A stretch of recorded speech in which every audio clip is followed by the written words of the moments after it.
Welcome to the channel. I am Chris Rocket, and I'm going to make my training camp battle slash predictions, not sort of like season predictions, but little training camp battles that I'm looking forward to, that, or I thought it was interesting in my opinion.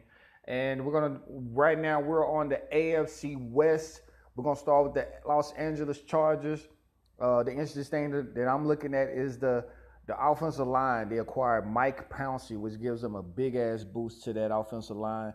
They also have Scott Quisenberry, man. They should be looking good on that offensive line, and that running game is going to look very well. You know, keeping Phillip Rivers upright. Uh, Defensively, and by the way, this is a team that I feel like is much, much, much better all around. I'm just really nitpicking, to be quite honest with you. And the safety position, we got the rookie Derwin James. Let's see how he, integrates himself into this great secondary with Jason Verrett and Casey Hayward. And of course, the nickelback Desmond King, who is about 6'9". He's a real tall ass, unless I'm getting confused with Kevin King. But yeah, Derwin James is going to keep a lookout for him in that safety position. Moving on to Oakland, of course, the wide receiver position. They acquired two wide receivers. I think Martavis Bryant is suspended for the first 4 games. So I guess that really answers one of my questions. But it's a nice to see how, David Carr goes life without Michael Crabtree, who he's been real comfortable with throwing the ball. Really reliable and moving and changing. And of course, Jordy Nelson, who's been doing that with, Aaron Rodgers all these years. Let's see how the chemistry develops between those two. So it's going to be interesting to see how that wide receiver core looks with Nelson and Martavis Bryant, both veterans. The offensive line, is really all set in stone. Chucky, he likes his guys, but you draft Colton Miller and Brandon Parker. Let's see how they battle it out in camp. They're both tackles. I think Colton Miller is more of a left tackle and Parker is more of a right tackle, but both of those guys can play both positions, and they both can play the interior guard either side as well.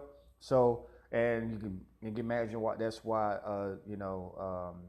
John Gruden drafted them. So those two rookies are the guys I'm looking for. And defensive end, this is a team that really didn't rush the passers good.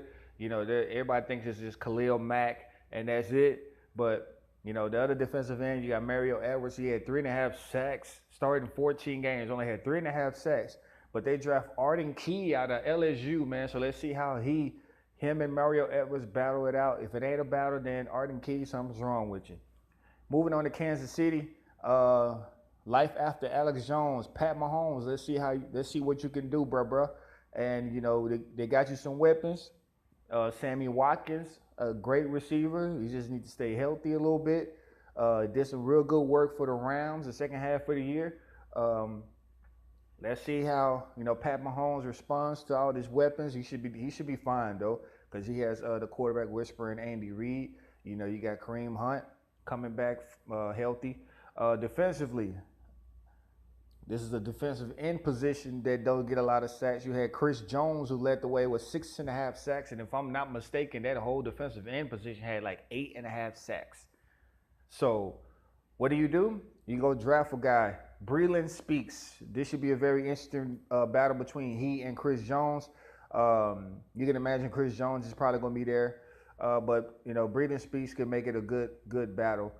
Denver, I'm going to look at that third wide receiver position. They drafted a great SMU wide receiver, Cortland Sutton, to go along with that already good wide receiver duo, Emmanuel Sanders and Demaryius Thomas. But you got Case Keenum coming in, and Paxton Lynch, you got Chad Kelly. So you got to develop some chemistry with those guys, man. Case Keenum, he should come in and do good work, because he's been around. He's been learning all kinds of different receivers going back to when he was in Houston and the Rams. Dan steps into Minnesota, does a damn good job with those wide receivers, and they really wasn't even top-notch receivers. So now he's stepping into a position where these are good wide receivers, good Pro Bowl receivers. So Cortland Sutton, and then of course Case Keenum. Those are the two guys I'm ready to look at. And now also Jake Butt at tight end from Michigan. And if I'm not mistaken, does he have a torn ACL? If I'm not mistaken, If he does, then hey, get well. But if not, this is a tight end group, and this is the guy that I'm looking for because I like Jake Butt out of Michigan. Him along with a guy like Mike Gesicki. I didn't like Mark Andrews so much, but I like Jake Butt and I like Gesicki, and also Fumagalli. Defensively, we got Bradley Chubb. You already know, man. You put him on the other side of Von Miller, who's from DFW, by the way. Yeah. Um, really interested to see how this guy, all the freakish athletic adjectives, whatever we want to call him.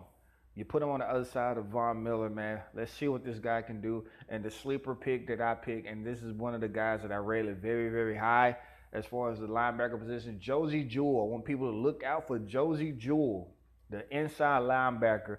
This is a guy that just flies all over the field. When I saw his tape, this guy was just all over the place. His nose was around the ball every single time. They don't have him listed starting just yet, but this is a guy who's going to work his ass off to start. And when he's in the game, you will notice him on that field. So this was my AFC West report.